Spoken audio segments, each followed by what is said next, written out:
Alright everybody, welcome back to RavenwoodGaming. Today we're going to try something brand new. We're going to go over what's coming up this week. Current events, eSports tournaments, live streams, etc. So we'll be getting some new releases, some ranked metas are shifting, and eSports is starting to heat up again, heading into the weekend. So we should have some interesting topics today. Today is currently Tuesday. I'm actually filming this a day ahead, so I'm going to be reading off of a list here of some topics that are coming up. Starting with Tuesday, that's where the week kicks off strong. We're getting into a wave of new indie and mid-sized game releases, including Replays, which has been getting a lot of attention for its cyberpunk style and cinematic gameplay. And we also have Mouse PI for hire, which is a really unique noir-style shooter with a cartoon aesthetic. This day is basically fresh ideas, small games, creative concepts, and titles that usually end up going viral later in the week for a short period most of the time, but who knows, some of these titles might make it. Continuing on. Wednesday we have the Rainbow Six Siege mid-season patch for Year 11 Season 1. A lot of operator nerfs and buffs. Well, actually, I believe one operator is getting nerfed, one's just getting a... or not one, but multiple operators are getting a little bit of a buff. So you guys can watch my video from yesterday on more in-depth on that. I feel like there's going to be some probably more, you know, live service, game push, hot fixes, balancing updates across the week there too on other platforms, other games. Thursday is more of a spotlight day. This is where early reviews, performance tests, and impressions start dropping for the week's biggest games. You'll see titles getting broken down for performance, game quality, and whether they're actually worth buying. So Thursday is more or less about playing and more about deciding what's worth your time. Friday, we have a competitive grind. CS2 and Fortnite qualifiers are picking up momentum heading into the weekend stages. You can also expect a higher gameplay. More people are going to be on, obviously, because it's Friday. Saturday is just kind of wrapping up the eSports stuff. But let's actually head over into what's coming up in Counter-Strike 2. Multiple Tier 1 LAN events are running throughout April. We should see more of those this weekend. Active tournaments include the IEM Rio 2026 stage matches, ongoing LAN cycle, regional CCT, and ESL Pro League qualifier events as well. Teams are grinding points in major sorry guys, I can't speak today. Major qualification and seeding.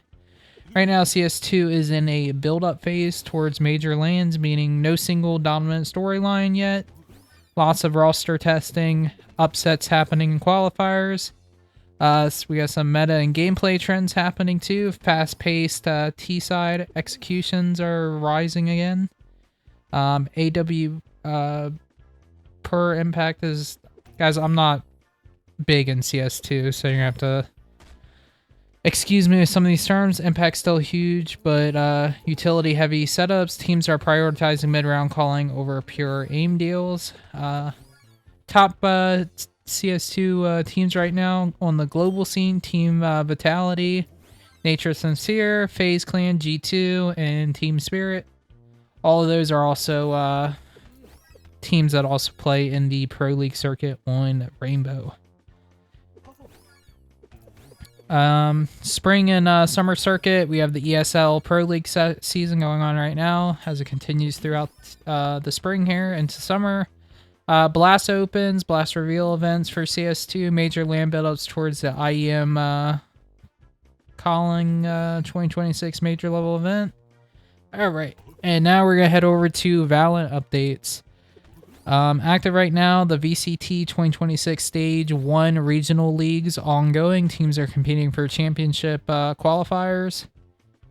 Or qualification points. Key teams dominating right now is Fantic, NRG, Paper Rex, and Sentinels. We have some upcoming Valorant events coming out, not this week, but throughout the spring here into summer. We have the VC stage playoffs, the regional finals, Valorant Champions 2026 Shanghai End of Year World Championship. Alright, and then Rainbow Six Siege. Competitive status, regional leagues in North America, EU, and APAC are in full swing. Teams are building towards major qualification events. Top teams right now, Team BDS, Dark Zero, W7M. Upcoming Siege events, the Blast R6 major cycles coming up, the regional league finals and qualifications to the world stage coming up. Siege is kind of like in a regional grind phase. The meta is still heavy operator and utility focus. We got some League of Legends stuff here too. On League of Legends global scene, we have the regional leagues for LCK, LEC, LCS, and LPL are in mid-season still right now. Teams building towards the MSI style international events. Top teams in League of Legends right now is Gen.G, T1. I'm probably gonna butcher this one, but Billy Gaming and G2. All right.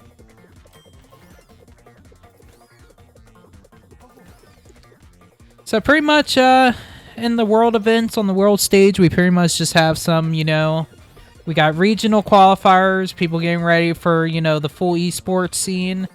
And just heading into the year strong, we have teams making mid-season plays. We have people taking on new members to their eSports teams. We got a few events coming up. There's going to be tournaments. I don't know about the other titles, but the only esports game I really play right now is Rainbow Six Siege, so I do know that there may be some more creator events. I know that there was some recent drama between Macy J and the tournament that he was supposed to play in with Varsity Gaming and the other streamers that was hosted by Ubisoft and King George, but there's really just not too much happening in that scene. But if you guys enjoyed this video, you want to see me do more of these weekly updates, drop a comment below. If you enjoy the video, make sure you drop a like and a follow, as we may do more of these in the future. As always, God bless. Have a great day.